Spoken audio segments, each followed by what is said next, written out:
dadkeenu markuu tashado markuu u dareero hawl dan guud iyo dib u dhis qaran markii degdeg loogu kaco dadaalka waxa hakiya waxa isku duubnadiyo dadweynaha kala furfura kuwa ina degi jiro daraad ina kala qoqobi walina waana daba socdaan dariiqii aan furnaba dad bay u adeegsadaan durbana waa xirahayaan wixii aan diyaarinana dhaqsay kala daadiyaan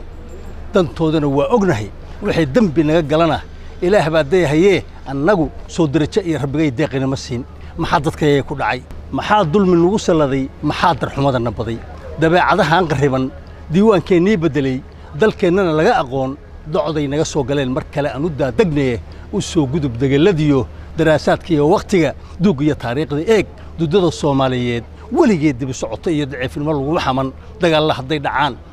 dawa laga gaari jiray wixii daldaloo la jira dhaqsaal la dabooli jiray dalkeenu dad buu lahaa wadani diiroo lahaa difaac adag buu lahaa maantana arrin laga damqado ayaan wada daawanaa dalkeenana waxa ka jira waxaan loo dulqaadan karin daraan naxariisan baa dad iyo dunyaba haligay deegaan caadi ma jiro danagu waa kala fog yahay Soomaalidii diranayd maxaa dulahaan ku dhacay maxaa daranoo la digay maxaa duway qiiradii bas aniga dafire malaha aniga dafire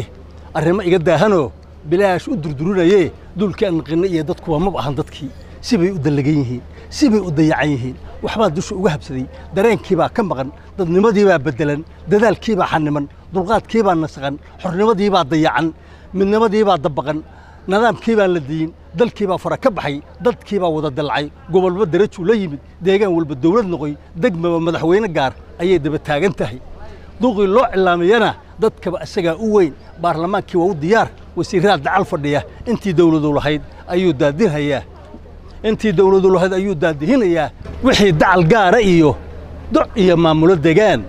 dan guud iyo kala dambayn haddii laga wada dalbado inay diidaan filo inay doonaan filo dalkeenni waa sidaas dadweyne wada ogow duqowdii wax maqal allow dalka noo xasili allow dadka noo midee allow nabad noogu deeq allow dambigeena dhaaf